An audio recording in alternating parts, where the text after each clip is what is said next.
Well, Brandon, Sarah, good to have you guys here. It's been good to get to know you guys the last few months. But tell me how you guys met. I sent her a message back in high school on AOL Instant Messenger after asking her a mutual friend if that said mutual friend had any hot single friends. And sent me a picture, and I said, "Who's the short one?" Yep. And I said, "Hey, what's up?" on AOL Instant Messenger. That was his pickup line. Pickup line, what's up?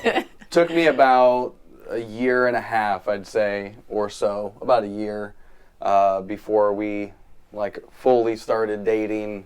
We were in high school and high school sweethearts. High school sweethearts. Been together ever since. That's amazing. Yep, since 10th grade and 11th grade. Yep. Wow. All right, so high school sweethearts. Were you a Christian at the time? No. Okay, so neither one of you were Christians, and so tell us how you came to faith. Well, for me, I was in college. I was at Manchester, and the very first encounter, I feel like the very first seed that was planted for me, I was a part of the choir on campus, and one of the places that we would always be doing one of our performances were at the campus chapel. And I could remember going there the very first time and singing, not because of anything that I understood about the chapel experience, but just how it felt being there.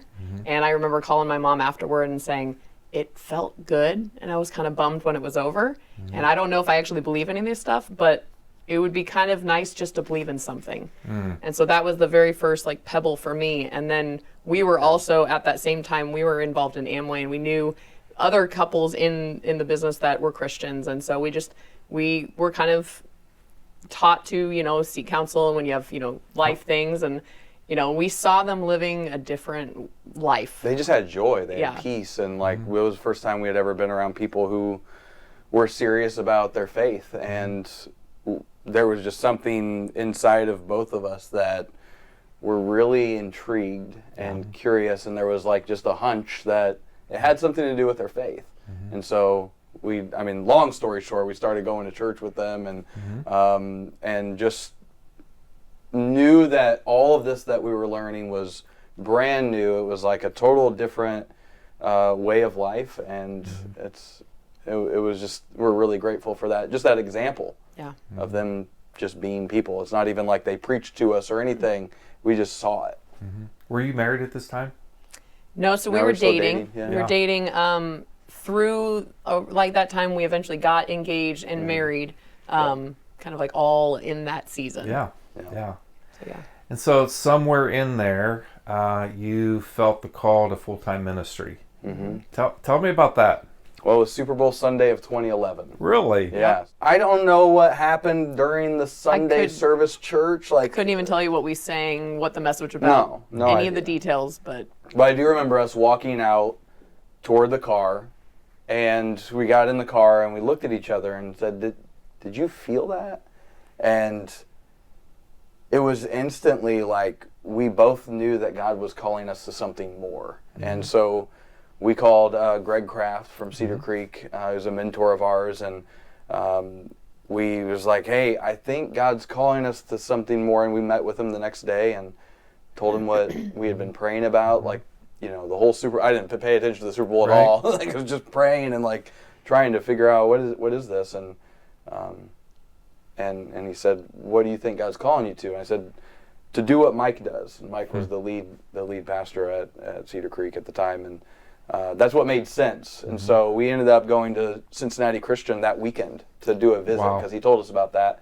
And as soon as we got there, we were yep, this is where we're going to go. And that was in February. And June, end of June, we quit our full-time jobs and sold a car and moved to Cincinnati. And amazing. It was wild, but it was that we just really felt strongly this is what God was calling us to.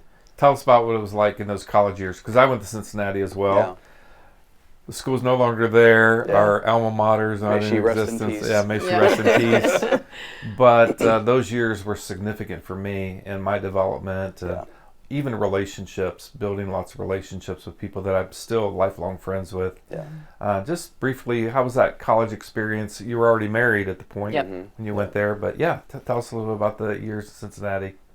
Well, when we first moved to Cincinnati, even before school started, we went to the North American Christian Convention, which is no longer a thing. It's kind of evolved. But during that time, we went to a breakout session. It was on church planting. And before that point, it never occurred to us that a church started. And we were still fairly new to going to church to begin it with. was So about a year into that. And we went to that and we left like, we'll do that someday. But then, the school experience at CCU, I mean, I remember being in an Old Testament history class and, the professor's going through all these different accounts in the Old Testament, and I didn't learn a lot about the Old Testament. I just went straight to the New Testament when I started reading, and he was talking about it like we were supposed to know it. Yeah. And he's like, I'm going to go really quick through this because you guys already know. We're just like, no, I don't. So there was a lot of catching up, but the relationships and, the friendships that we were able to build, it was great. And some of those relationships continue to this day, and it's just CCU for me, more than even my peers, but the professors that I was able to gain as mentors just meant so much then and still now. So it was really just a great experience. I love CCU. So the idea of church planting was placed in your heart, or at least in your mind, like, wow, church planting, never knew that was a thing. But pretty soon after your college experience, you started working in a church plant, didn't you? Yeah. So, tell us about that. So I was, at the time, was a part-time youth minister at a church in Kentucky, and the professor who was kind of in charge of connecting churches who were looking for people, maybe college students or whatever, he told me that, hey, there's this church plant on the east side of Cincinnati who's looking to hire a youth guy, and are you interested? And I remember, I think we were driving from Kentucky through northern Kentucky up to Cincinnati, and I had a conversation with Kenny White, and he was the lead pastor at the Crossing, and they had just launched and were independent in May, and so this was like September, and went and talked to him, and it was just an amazing ride. We're there, and we served in the youth ministry for two and a half years, and then kind of moved me into more of an associate role, and did outreach and communications and discipleship and teaching and all of that. And we were portable for 4 of those years. Set up, tear down. Yep, set up, tear down. Been there, done that. It's like 3 different venues, went from wedding reception hall to a high school, another high school, and then God just planted in our lap a blessing of a 56-acre campus with 3 buildings. And when we first moved in there, we went from 400 people to 600 right away, and then eventually grew to 800, and we just learned a lot there. We were able to grow in our ministry skills and doing that alongside of a great team. I mean, that just makes such a big difference. So Cincinnati is very near and dear to our hearts, not just because of CCU, but because of the people that we've been able to get to know through the Crossing. Yeah. So after that experience, you ended up closer to home, correct? When you never thought you'd be closer to home. No. Tell us how that happened and what kind of your next role was, and the benefit of that next role. Yeah. That was in 2018. Yeah. And that was a really kind of crazy year for me in particular. That was the year our twin boys were born, so we went from 2 kids to 4 kids. And then that was the same year that found out my dad had terminal cancer. And so we made 2 trips. He lived in Arizona, and so we made 2 trips that, like, spring and summer down to see him for the last time. And then I was the executor on his estate, so everything from afar had to do that. And then that was all around the time we're like, God is literally telling us, this is the time now that, for the next thing for Brandon, because at that point he was an associate, and he was like, he felt like this is the time to go lead pastoring. And I'm like, of course it is. This is the year. Super convenient timing. Yeah. And so that was kind of a crazy, but I think there were a couple of different churches that we were interviewing with and talking with. One, we thought for sure we would end up in Chicago, in that area, thought for sure, but the Spirit definitely had different plans. And I think, especially with everything that was coming about in my life and in my world that year, we have family close here, and everything kind of pointed toward Bluffton, which is where we ended up. And I think that was God's provision for me, for sure. And it was the right move. Yeah, it was. So we stepped into a lead pastor role in a church that, while we were there, celebrated 100 years. So going from a church plant to that is a lot different. And yet, at the same time, because of the context there, we were in a spot of rebuilding. And so a lot of the things that we learned in Cincinnati with kind of building things as we flew the plane were helpful, because it was a lot of similar work, just with a lot more rootedness and kind of institutional memory attached to it. And so in a lot of ways, it was a lot of blank canvas, and a lot of new ministry areas, and they were ready for a lot of that. Yeah. So it was a blessing being able to, we got to kind of rebuild the staff team, which was a blessing to us, because, that, to me, I love collaborative leadership. I love being able to bring a team together and just developed a great team there, and just seeing, people who had a lot of hurts and kind of dynamics that were at play there, just seeing excitement come back, and people jumping into small group ministry. 65% of adults that first year when we rolled that out, it was great. And while we were there, it just also, being this close to Fort Wayne, God started doing a work in my heart and Sarah's heart that I did not expect. Because like I said, you alluded to it, like I always thought we would never come back to Northeast Indiana at all. And God just started giving us a burden for the city I'm from, for Fort Wayne. And being in Bluffton, when we went out and went on a date or whatever, we'd come to Fort Wayne, and there was just something that God was stirring in us.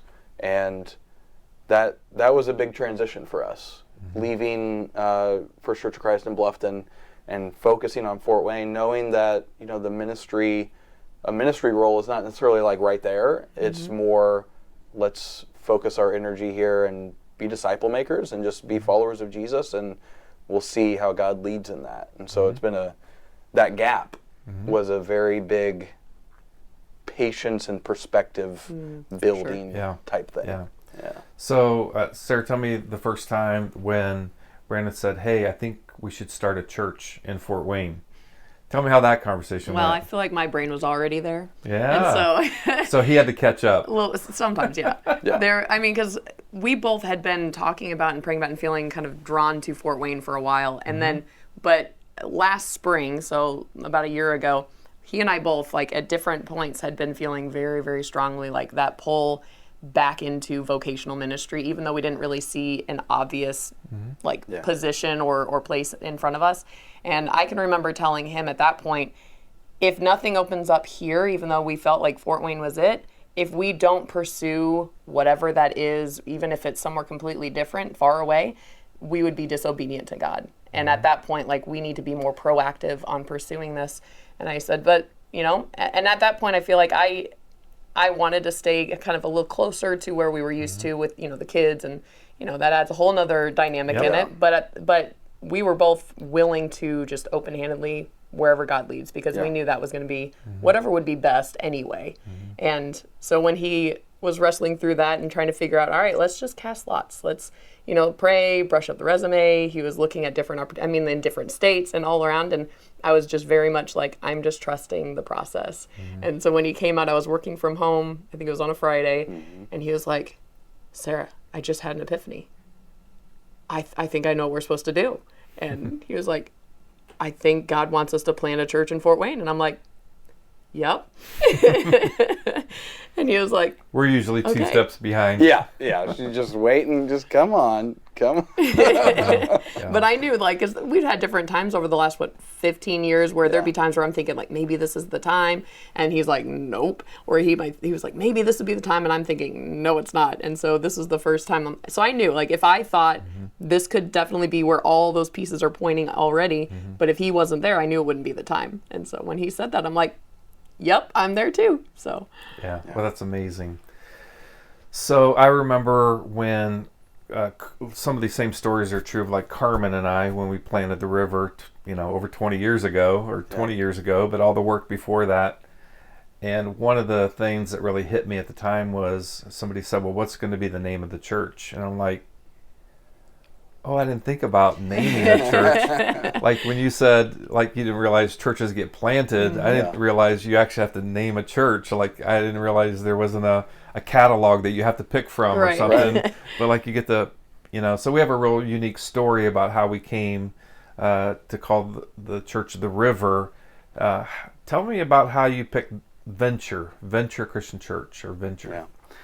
Venture is, it's like Journey, but it's a journey into the unknown.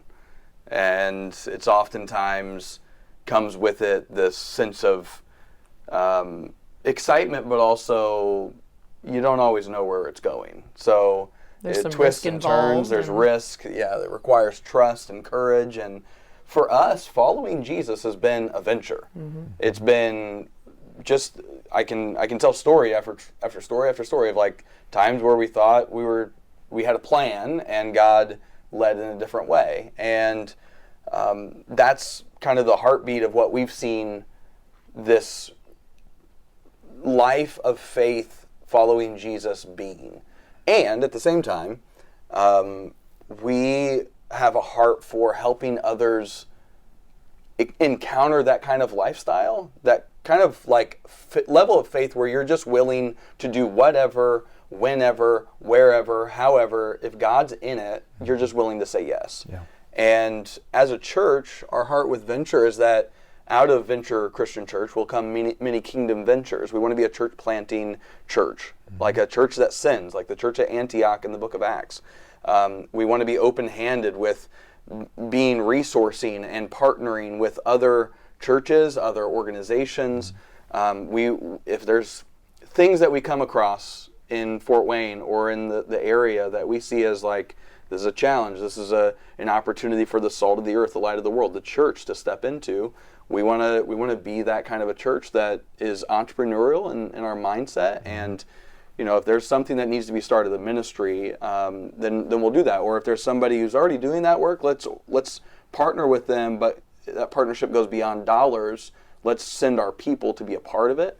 And so that heart of helping people encounter the true life of following Jesus, not simply attending church, checking off the box, and kind of going about your day as you sprinkle a little bit Jesus on your life, but in truly surrendering everything and being up for whatever. Because when you pray that prayer, like, God, lead me, I'll do whatever you say, that's a dangerous prayer in the sense of it's dangerous to your comfort level, and it's also, I believe, dangerous to the enemy, because that's what God wants, is for open hearts. And that's what we want people to encounter, because I think a lot of people, unfortunately, are just kind of drifting through life and always feeling like there's got to be something more. And I think there is. I mean, Jesus said he came to give life abundantly, and that's the heart, the heartbeat behind Venture. But I totally resonate with that. It's like, okay, we got to name this thing.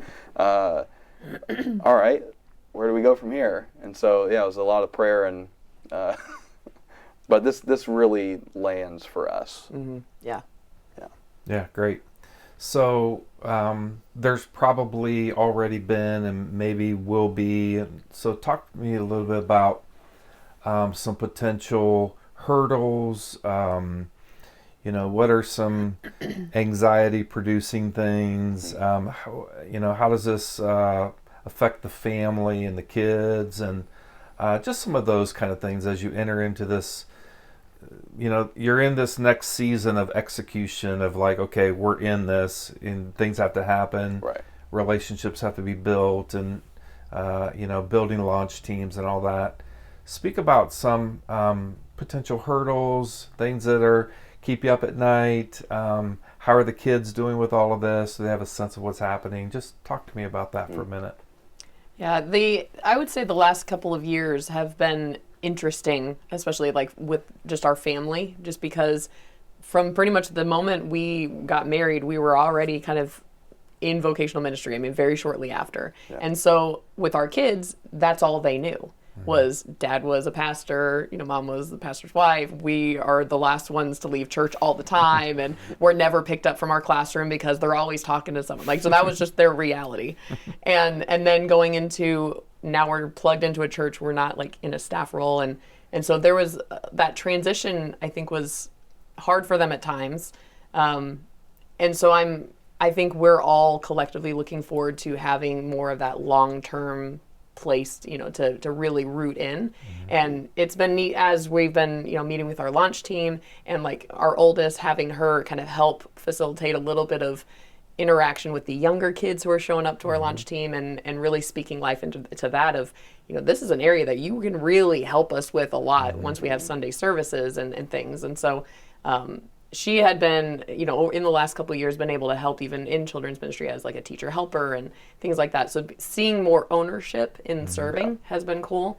And we've been talking about it with the kids a lot. And so I think, and we're trying to empower them as like, you guys have an experience that we don't. We didn't grow up in church. We didn't know what it was like from a firsthand experience to be in a children's room and a teen's room. And like, what are some of the things that you have experienced that you really enjoyed? Why? What are some things that you didn't enjoy? Why? And getting their perspective in it too, which has been huge and very wise. I mean, I think some of the stuff that they've shared with us, we're like, would have never even thought of that. And so that's been really valuable. But I'd say also just, I think from a family standpoint, our schedule is just fuller than it has ever been. And with 4 kids, that kind of comes with the territory when they get into extracurriculars. But then when you also have a lot of meetings on a fundraising standpoint, or talking to people about launch team, and just getting to know people and setting up times to, just a lot of dinners, a lot of coffees, a lot of lunches. And that pace has been an adjustment, and also one of those things where for us, we like to have good rhythms. And that's been something where we're like, okay, we're in a season where we have to kind of rework these. And it's been an ongoing process. Ongoing process. And then, it just feels like an immense level of responsibility when we're building a launch team, because we've told them so many times that the DNA that we set here, the culture that we set here among this group, is really what will set the stage and build the foundation for what Venture becomes as it expands publicly, to the broader community. And so like that is, it does feel like a lot of responsibility, but more than anything, it's been an opportunity for us to really expand our level of trust in God. And it's just been cool when we've prayed specific prayers, asking God to do something specifically, seeing how He answers those has been so cool.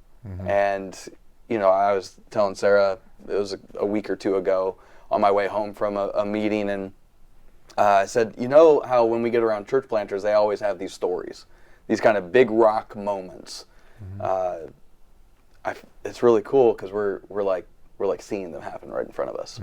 And I'm just so excited for not only this season, but being able to walk with others when they're in this season, and just being able to give back. And it's a unique time, because if you plant one church, this season happens one time.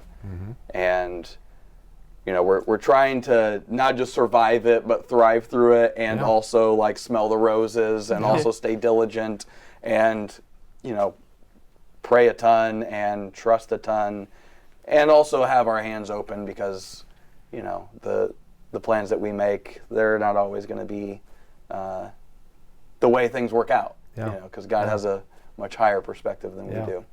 So, just in talking with you guys the last several months, and us kind of going through our 20th, my heart starts racing, like in an excited way, because I remember, that first year. And, we talk about the church going to be launched in the fall, but it's already started. Yes. The work's already started, the relationships, the DNA, all that, it's already going. And, just the rush and the excitement, the like, what's possible, seeing God show up in unique ways, seeing those early transformations, those I can still picture the early baptisms in a pond, that we had the first few weeks, and just all of those things just brings great joy in my life. And it brings, like, I'm excited for you, honestly. Like, if I was, 30 years younger, I might want to do it again. But I'm just excited for you to experience, all that God has for you guys.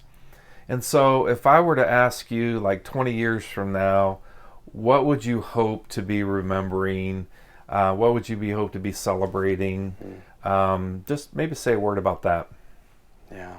One thing that we've said to a lot of people that we're talking to about Venture and our launch team is we've got numbers and goals and targets and all that, but really when it comes down to it, for us, the win is going to be the yes. The fact that we said yes and we trusted and we took those steps in that direction, and seeing other people take the same steps and also saying yes to God, whatever that looks like. So that'll be something like being able to look back and seeing that faith lived out very tangibly would be huge. And I would say the other thing for me is looking back and realizing that, yes, this is a unique season for the church. This is also a unique season for our family. Our kids will only be their ages once. And so making sure that we don't lose sight of that amidst all of the schedules and all of the crazy. And I would hope and pray that we can look back and we can see our kids very much a part of it.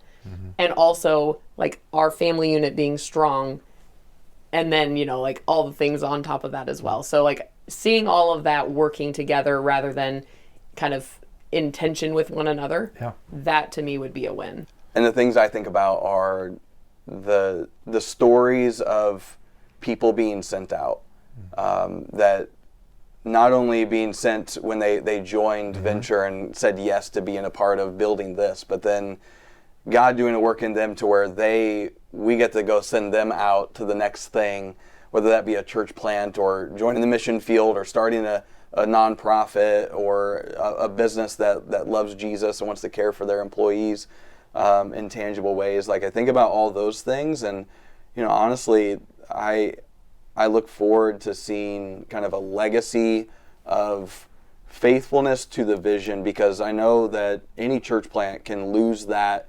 fervor, that missional zeal shortly after they launch, because there can be like a moment where we take a deep breath and we're like, okay, we did it, but the work's just beginning.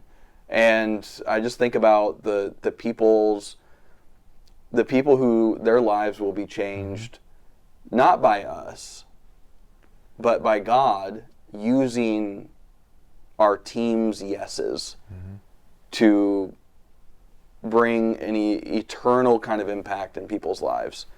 And I just that's like why we do this. What would you want to say to that high school student, that young adult that maybe is new in their faith, or maybe considering faith or whatever, about how God could use them, and to be open to how God might utilize them and use them, and just something about that, just as kind of an encouragement, challenge to whoever may be listening to that. So in the book of Ephesians, Paul says that you are God's workmanship, created in Christ Jesus to do good works, of which he prepared beforehand for you to walk in. And I think about that a lot, because all of us have an opportunity to say yes to Jesus and all of those steps that he has invited us to take. And we get the choice of whether or not we say yes to that. But what I would say is, if you are always willing to say yes to whatever you sense God leading you to, something that honors him, that brings glory to him and is for others' good, then just say yes, even when it's hard, even when it's difficult, even when it's like you're just not sure where it's going to go. Because what I believe is true is that God is always going to show up, and he's going to grow you through what you go through. And yes, we might have moments where we're on the mountaintop, but in life there's also going to be the valley. And what I know from not just Scripture, but from walking with Jesus, is that he's with us through the valleys. And if you get this one life to live, then live the life saying yes to whatever God invites you to do. And never be limited by what you believe you're capable of or what you believe God would do through you. Let that go. Trust in what his power is far more than what you think your abilities are. And he'll show up, and he'll grow you through it.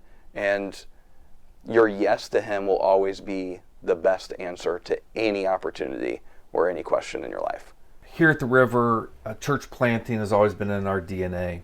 I remember in our first location, within the first few months, I met a guy by the name of Rob Tippy. He was planting a church in Fort Wayne, and we met at Exponential. I said, dude, we just launched, and if you're doing, I want to help you. He brought his launch team to the River. They led us Sunday so they could have a practice Sunday, and we took up a spontaneous offering and gave him like $1,000 because we believed in church planting. And from that, we've helped at different levels dozens of churches be planted. A few years ago, I took a trek to Everest Base Camp with Greg Netto from Stadia, and together we raised over $500,000 for church planting. And so church planting is in my DNA. It's in the River's DNA. And so how can the River be a blessing to you guys? And what are some ways that people can get involved in Venture Christian Church and what's coming up, and even after the fact? How can we be a blessing to you guys, and corporately but also individually? Yeah. Well, I would say you've already been a blessing to us. For sure. And giving us a space where we get to call home while we're gearing up for this launch, and many of our launch team have started to attend as well. And so you've already been a blessing in that sense. But continuing with that, I think about what we would hope that we could do and will do in the future as well. And so that's how I think about this. And that's prayer support. There's a lot of things to be praying for God to guard the hearts of our launch team members, and to put the right people in our path who need to be involved in this, and praying for providence for the funds that are going to be required for us to launch in the area that we're looking to launch. And so beyond prayer, it's the biggest thing is financial help is always great, because this ministry stuff costs money. And then the other thing is, and this is where it's more rare for churches to be willing to do this, but I think it's a beautiful picture, because this is what we also want to be about, is if there are people who are just, God stirs in their heart that they need to be a part of something new, to be on the ground floor of something, to be open-handedly, sending them for a year or two to help us get this thing off the ground. I think that is a beautiful picture of the way that God intended the churches to work together to expand God's kingdom and to reach a city that is in desperate need of Jesus, even in spite of the nickname, the City of Churches. So those things, and then with our launch team, we've got a lot of things gearing up as we're in the spring, as far as community gatherings like vision nights, being present at different community events, and just kind of getting the word out. We're also going to be continuing to meet weekly as a launch team, just helping our people be equipped to be disciple makers. And so if that's something that people are like intrigued by and want to talk more, I would love to talk to them. And it's been a blessing to partner with you guys. I was so greatly encouraged when we talked about it with our elder team, and our elders get it. They understand our DNA. And talking about how we want to be encouraging of people, if they feel led to go and participate and get involved, that we want to release people from the obligation to stay at the River, but it's all kingdom work, and we fully believe that. So if people decide to do that, they have our blessing, and we're excited about what God's going to do in the future. Yeah, and I'm excited for the partnership that we're going to be able to continue to make, not just getting Venture off the ground, but then just being able to work together for the good of the city. Yeah.